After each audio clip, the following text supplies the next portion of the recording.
नमस्कार, मैं मोहम्मद आसिफ और आप देख रहे हैं एसपीएन नई न्यूज़। इस वक्त मेरे साथ नेहा मौजूद है। नेहा से हम लोग आज ये जानने की कोशिश करेंगे और ये चर्चा करेंगे कि प्रियंका गांधी ने जो प्रेस कॉन्फ्रेंस किया है, तमाम मुद्दों का तो उन्होंने जिक्र किया। यूपी में किस मुद्दे पे वो जो है लोगों किस मुद्दे को लेकर लोगों के पास जाएंगे, ये भी बता दिया उन्होंने। लेकिन ये नहीं बताया कि आखिर यूपी में कांग्रेस की तरफ से चेहरा कौन होगा, जो अब लोगों के लिए मन में जो है सवाल हो गया। और इसी पर आज हम लोग जिक्र करेंगे कि आखिर कांग्रेस पार्टी क्या गुप्त रखना चाहती है, क्या सीएम चेहरे को लोगों के सामने नहीं बताना चाहती है। अगर ऐसा है तो इससे फायदा होगा या नुकसान, यही तमाम चीज़ों पे आज हम लोग बातचीत करेंगे। नेहा, आपका बहुत बहुत स्वागत है। सबसे पहला सवाल यही है, प्रेस कॉन्फ्रेंस जो हुआ, तमाम मुद्दों पे जो है हम लोग बातचीत तो करेंगे, लेकिन प्रियंका गांधी ही क्या चेहरा होंगे, क्योंकि चेहरे को लेकर कोई ऐलान नहीं किया गया है कि क्या कांग्रेस की तरफ से प्रियंका गांधी ही चेहरे के तौर पे, सीएम के चेहरे के तौर पे लड़ेंगे बतौर, या फिर कोई और देखने को मिलेगा। क्या वो ऐलान नहीं करना चाहते? अगर नहीं तो इससे क्या फायदा होगा यूपी के 2022 के चुनाव में, या फिर नुकसान होगा कांग्रेस पार्टी को? देखिए, अगर मुख्यमंत्री के चेहरे की बात करें और वो भी कांग्रेस पार्टी की तरफ से, तो अगर अभी तक इस चीज का ऐलान नहीं किया गया है कांग्रेस की तरफ से, तो इसमें कोई ना कोई बड़ा कारण है या हो सकता है। क्योंकि आज भी इतनी बड़ी प्रेस कॉन्फ्रेंस हुई है, अगर हो सकता जब इतने सारे मुद्दों को लेकर बात हुई है, इतने बड़े बड़े ऐलान किए गए हैं, जैसे कि बातचीत भी हुई है, तस्वीरों में दिखाया गया है कि कितने बड़े बड़े ऐलान हुए हैं कानून व्यवस्था को लेकर, महिलाओं को लेकर, सीट को लेकर, टिकट को लेकर, लेकिन उसमें कहीं मुख्यमंत्री के चेहरे को लेकर कहीं कोई बात नहीं हुई है। तो कहीं ना कहीं कांग्रेस अभी ये छुपा रही है या गुप्त रखना चाह रही है, जैसे आपने भी कहा है कि अभी वो मुख्यमंत्री का चेहरा जनता के लिए या विपक्षी पार्टियों को बताना नहीं चाह रही है। इसके पीछे कोई ना कोई बड़ा कारण है। बिल्कुल, बहुत बड़ा कारण है। लेकिन एक सवाल मेरे जो मन में है नेहा, कि आपने दिल्ली चुनाव देखा, दिल्ली में विधानसभा चुनाव, यहाँ पे भारतीय जनता पार्टी के पास चेहरा नहीं था, यहाँ उनको हार मिली।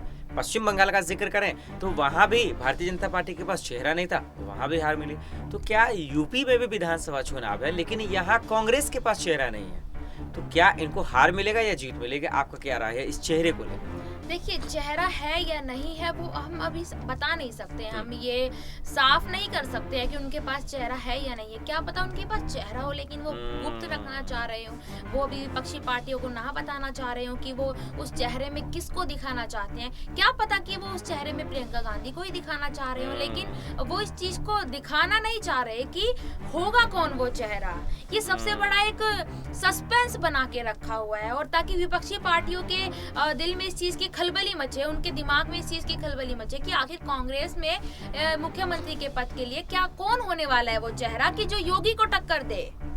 जो बहुत बड़ी बात भी, बिल्कुल सही कह रही हैं आप। लेकिन एक सवाल ये है कि क्या हो ऐसा सस्पेंस जो बना के रखा गया है, तो इस सस्पेंस पे अगर एक सवाल ले लें कि अगर मान लेते हैं कि ठीक है अभी वो गुप्त रखना चाह रहे हैं, नहीं लोगों के सामने बताना चाह रहे हैं, लेकिन अगर मान लेते हैं कि जिस तरह से प्रियंका गांधी जान फूंक रही हैं, जोश डाल रही हैं, पूरी तरह से सक्रियता दिखा रही हैं, विपक्ष के पार्टियों के रेस में सबसे आगे चल रही हैं, तो क्या मान लिया जाए कि कांग्रेस पार्टी ने पूरी जिम्मेदारी, पूरा नेतृत्व कांग्रेस प्रियंका गांधी पर देकर इन्हीं को ही सीएम का चेहरा ही बनाना चाहती हूँ, लेकिन अभी बोलना ना चाहती हूँ? आपको क्या लगता है?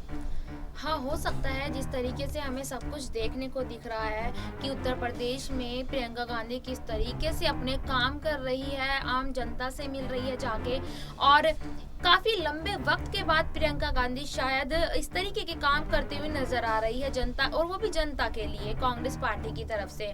और शायद पहले कभी कांग्रेस पार्टी उत्तर प्रदेश में इस तरीके से सक्रियता होती हमें नहीं दिखी थी, जब से 2019 में हार मिली थी कांग्रेस पार्टी को। लेकिन अब अचानक से जिस तरीके से तस्वीरों में हम देख रहे हैं कि प्रियंका गांधी लोगों के बीच में जाकर काम काज कर रही है, अगर कांग्रेस पार्टी प्रियंका गांधी को ही मुख्यमंत्री का चेहरा देती है, तो एक तो वो विपक्षी पार्टियों के लिए बहुत चौकन्ना भरा होगा, मतलब चौकन्नी हो जाएंगे। और दूसरी बात ये है कि जनता के बीच में इस वक्त प्रियंका गांधी उतरी हुई है, जनता के लिए काम प्रियंका गांधी कर रही हैं। अगर प्रियंका गांधी को ही मुख्यमंत्री के चेहरे पे उतारा जाएगा तो शायद उत्तर प्रदेश की जनता कांग्रेस का पूरा साथ देगी, क्योंकि चेहरा जो देखने को मिल रहा है वो प्रियंका गांधी का मिल रहा है, और प्रियंका गांधी एक महिला है। अगर किसी मेल को उतारा जाता है उस चेहरे में तो शायद उतना कांग्रेस पार्टी को फायदा नहीं होगा। बिल्कुल बिल्कुल, उसमें कोई शक नहीं है। बिल्कुल बाखूबी। लेकिन अब सवाल ये है नेहा कि जिस तरह से तमाम मुद्दों का जिक्र उन्होंने किया अपने प्रेस कॉन्फ्रेंस में, कानून व्यवस्था की बात की, लेकिन 2022 के चुनाव में जो सबसे पहला नारा आया वो कांग्रेस की तरफ से आया, वो ये है कि हम लड़की हैं, लड़ सकते हैं। तो किस इरादे से, किस वजह से इस नारे को दिया होगा? क्या इस नारे को क्या तवज्जो दिया जाएगा? जिस तरह से पश्चिम बंगाल में खेला होबे ममता बनर्जी को बहुत छा गया, लोगों के दिल में बस गया। लेकिन जिस तरह से यूपी में बतौर जो है नेतृत्व करती हुई प्रियंका गांधी को जो लोग विश्वास कर रहे हैं, उनका जो है स्वागत कर रहे हैं, और उसमें इस तरह का नारा आना कितना अपने आप में जो है एक जो है उसका फायदा मिलता दिखेगा? देखिए, पश्चिम बंगाल की जो आप बात कर रहे हैं, पश्चिम बंगाल में ममता दीदी का पूरा, उन्होंने वहाँ की जनता को पूरा कब्जे में किया, अपने हाथ में लिया, और काफी लंबे टाइम से वो पश्चिम बंगाल में अपना नाम बना रखा है। पश्चिम बंगाल में तो ममता की जो लोकप्रियता है उसकी तो बात ही अलग है। तभी पश्चिम बंगाल में विधानसभा चुनाव में बीजेपी की कोई पूछ नहीं हुई है वहाँ पे। और अगर उत्तर प्रदेश की बात की जाए तो उत्तर प्रदेश में अभी तक भाजपा सरकार है, वहाँ पे बीजेपी है, योगी आदित्यनाथ वहाँ के मुख्यमंत्री है, और कांग्रेस, जैसे कि आप जानते ही हैं और हमारे दर्शक भी जानते हैं कि काफी लंबे टाइम से कांग्रेस नहीं थी अपने कामकाज में वहाँ पे। लेकिन जैसे अचानक से अब कांग्रेस ने अपना पैर रखना शुरू किया है, अपने कामकाज दिखाने शुरू किए हैं, तो कंपेयर नहीं कर सकते हैं हम कि बीजेपी और कांग्रेस में क्या तुलना, मतलब अभी हम बता नहीं सकते हैं। और जैसे आपने भी बताया कि कांग्रेस ने अपना नारा दिया है, देखिए ममता की बात, थोड़ी ममता दीदी की बात अलग है, और कांग्रेस ने अगर ये नारा दिया, इस नारे देने का मतलब ये है कि कानून व्यवस्था की जो आपने बात करी है, महिलाओं को कोई रिस्पेक्ट नहीं दी जाती उत्तर प्रदेश में। सबसे बड़ा इस जो नारे का मुख्य कारण है वो ये है कि उत्तर प्रदेश में महिलाओं को कोई रिस्पेक्ट नहीं दी जाती है, यही इसका सबसे बड़ा कारण है। और उदाहरण के तौर पर देखा जाए तो लखीमपुर वाली घटना। बिल्कुल। चलिए, एक छोटा सा आखिर में सवाल है नेहा आपसे, और वो ये है कि पहले योगी सरकार के लिए चुनौतियां किसान आंदोलन था, अखिलेश यादव थे, सपा पार्टी थी, मायावती थी, लेकिन अब जो है वो तस्वीरें, वो हवा बदलता हुआ दिख रहा है। और अब उनके लिए जो 3 दशकों से जिसका कोई वजूद नहीं है यूपी में, कांग्रेस पार्टी, अब उनके लिए जो है ये चुनौतियां खड़े होते नजर आ रहे हैं, और तमाम पार्टियां का जो है जोश जुनून और उनकी चुनौतियां डाउन होती जा रही है। तो क्या इस वक्त माना जाए कि योगी सरकार के लिए सबसे बड़ी चुनौती प्रियंका गांधी बन गई है?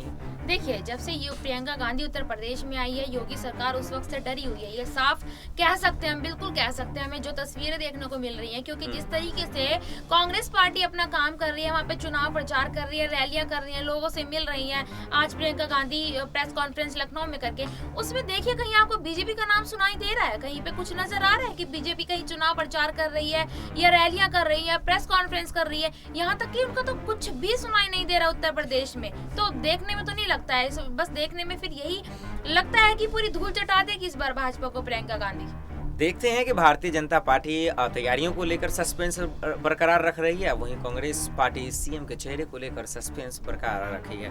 अब देखते हैं कि नेहा जैसा कहती हैं कि आखिर किसको फायदा किसको नुकसान ही होता है, लेकिन ये तमाम चीज़ 2022 में ही पता चलेगा। बहुत बहुत शुक्रिया नेहा हमें इन तमाम सवालों का जवाब देने के लिए। फिलहाल के लिए इतना ही, बाकी खबरों के लिए देखते रहें SPN9 न्यूज़। नमस्कार।